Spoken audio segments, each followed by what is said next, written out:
Hello there, very good evening. This is Primetime Weekend News. I'm Sonali Vanikababke. We start off with a look at this evening's headlines.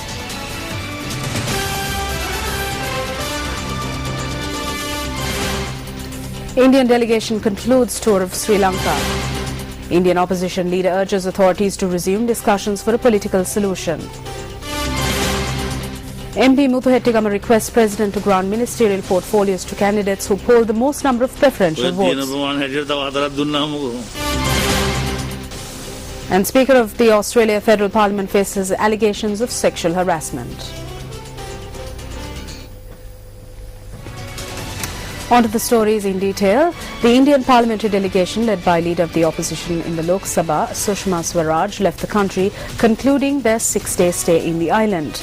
The duty manager at the airport said that the Indian delegation left the island at around 2 p.m.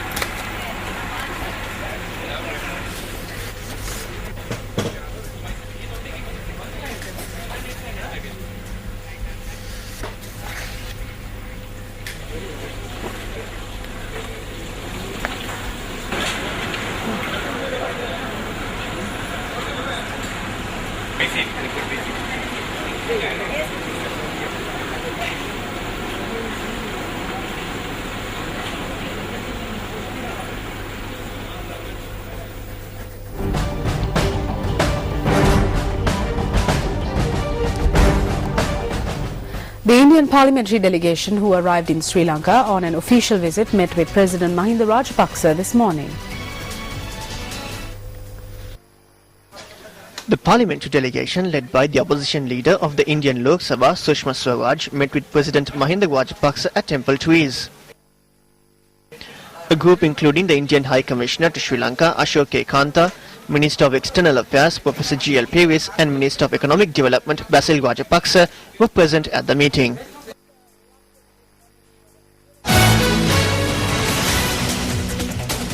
India has urged the government of Sri Lanka and other stakeholders, including the Tamil National Alliance, to resume dialogue and move towards an early political settlement.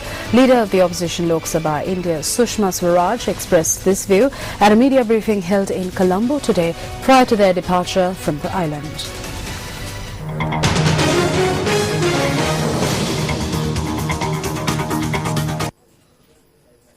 The Indian parliamentary delegation, comprising of 12 members representing both the Rajya Sabha and the Lok Sabha, convened a media briefing this morning.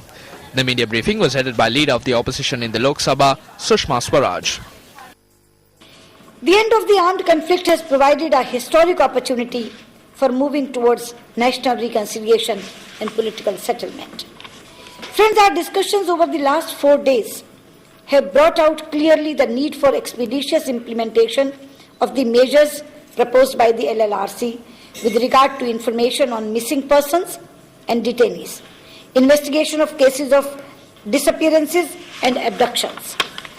It is our sincere hope that the government of Sri Lanka will seize this window of opportunity and follow an enlightened approach to reach a genuine political reconciliation. Based on a meaningful devolution of powers, which takes into account the legitimate needs of the Tamil people for equality, dignity, justice and self-respect. We have been assured in the past that this will be done within the framework of 13th Amendment Plus. We would urge the government of Sri Lanka and other stakeholders, including the Tamil National Alliance, to resume dialogue and move towards an early political settlement. We would earnestly suggest urgent consultations to create conditions for launching of the Parliamentary Select Committee.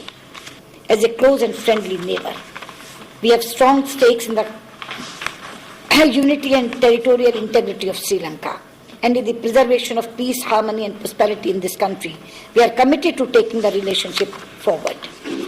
Meanwhile, the journalist raised a question as to whether the President has given any time frame for the implementation of the LLRC roadmap. He did not give any time frame because he said unless and until the Parliament Select Committee starts working, the things will not move. That's why we were emphasizing on that. And not only with the President, we tried to persuade TNA also.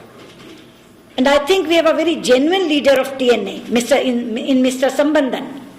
Because two things were a matter of satisfaction for all of us. While talking to him, he reiterated not once, not twice, but thrice that he wants a negotiated settlement, and that too within the parameters of undivided and united Sri Lanka. And he said that he is a proud Sri Lankan. We told the government side that if these are the parameters, then there should not be any problem. There is every scope of moving forward. A question was also raised at the media briefing about a statement that had been made by Chief Minister of Tamil Nadu, Jayalalitha Jairam, that the visit of the Indian parliamentary delegation will not serve any purpose. I will specially speak to Madam Jayalalitha that this visit was not a picnic trip, it is not a junket trip. We did not get even an hour to see Colombo, to go for shopping or to do anything else but this visit. This visit has been so purposeful to call it a picnic trip will be doing injustice to the delegation. Subsequently, speaking to the media, Tamil Nadu Congress Party parliamentarian Sudarshana Nachiyappan expressed views about the fishermen issue. We feel that the fishermen issue can be solved only by themselves. We already proposed earlier in 2009 also that there should be a joint working group from both the nations.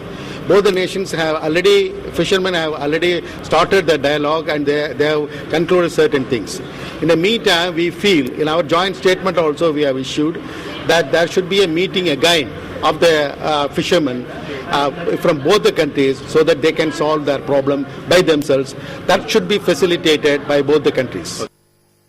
Meanwhile, the Indian parliamentary delegation also met leader of the Sri Lanka Muslim Congress, Minister Rauf Hakim. Subsequent to the media briefing held today, Indian parliamentary delegation led by leader of the opposition of the Lok Sabha, Sushma Swaraj, met leader of the Sri Lanka Muslim Congress, Minister Rauf Hakim.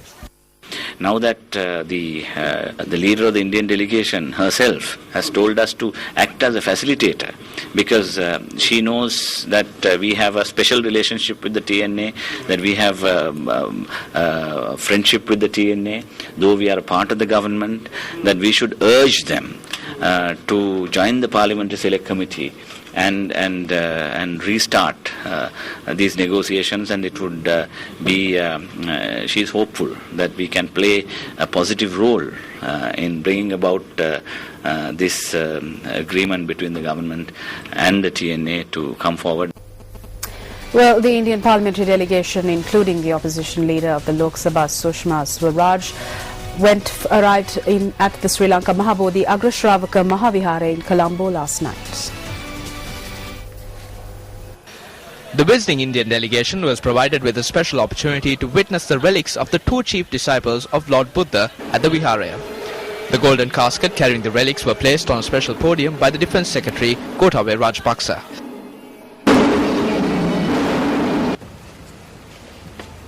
The Indian parliamentary delegation, headed by opposition leader of the Lok Sabha, Sushma Swaraj, who arrived at the Sri Lanka Mahabodhi Agrashravaka Mahaviharaya, were welcomed by the chairman of the Sri Lanka Mahabodhi Society, Venerable Banagala Upatissa Nayakathero.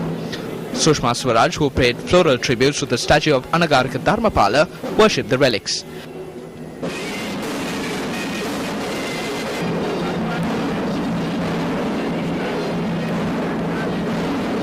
A dinner was later hosted by the chairman of the Mahabodhi Society for the visiting Indian delegation. A cultural show was also held during the dinner. India is the land of Buddha. Therefore, our cultural ties with Sri Lanka are centuries old. And I have personal affinity with Mahabodhi Society of Sri Lanka, because I come from Vidisha parliamentary constituency, and Sanchi is one of the assembly segments of my parliamentary constituency. Sanchi is the place from where Buddhism came to Sri Lanka. I personally am grateful to Swamiji for inviting us and giving this honor. He organized a special puja for us. He had organized a little elaborate function also My greetings to you. Ayubowan, Ayubowan. A souvenir was presented to the Indian delegation to mark their visit to the Sri Lanka Mahabodhi Agrashravaka Mahaviharaya. Meanwhile, the General Secretary of the Citizens Front, Parliamentarian Jayashree Ranga, had a discussion with the opposition leader of the Indian Lok Sabha, Sushma Swaraj.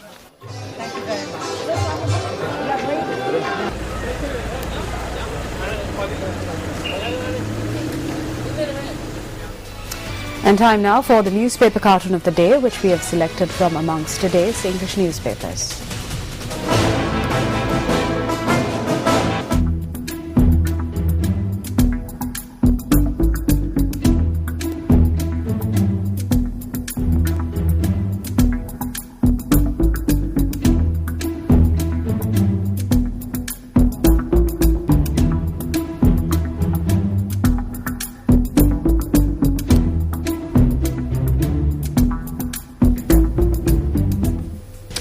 Welcome back. Still in local news, the police took measures to disperse protesters who were engaging in a demonstration in close proximity to the railway grounds in Dimatagoda on the Baseline Road. The demonstration was held against the arrest of several individuals following a raid conducted by the police and the Special Task Force this morning. According to the police, 33 individuals were arrested during raids conducted in the T20 Watta area in the Boralla Police Division.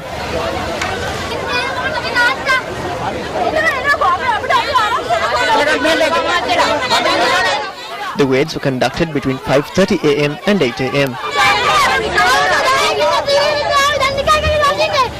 According to the police, 12 suspects connected to various robberies and 8 individuals charged with various crimes were among those arrested.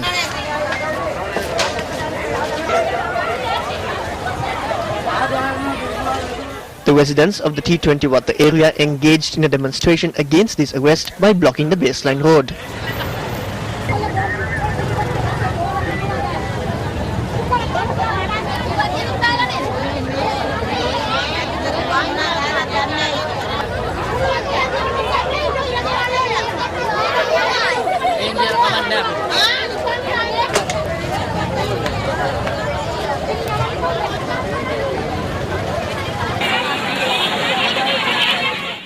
According to the police media spokesperson, vehicular traffic heading from Dimatagoda towards Boralla was disrupted as a result of the demonstration.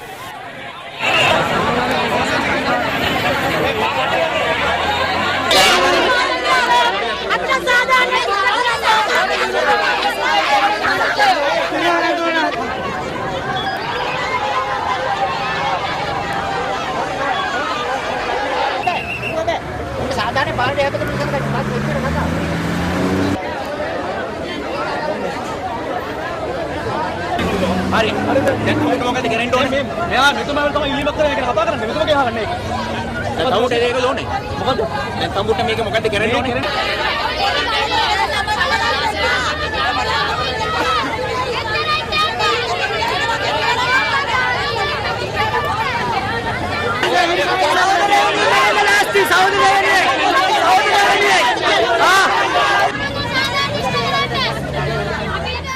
The security forces eventually managed to disperse the protesters with the use of water cannons and tear gas.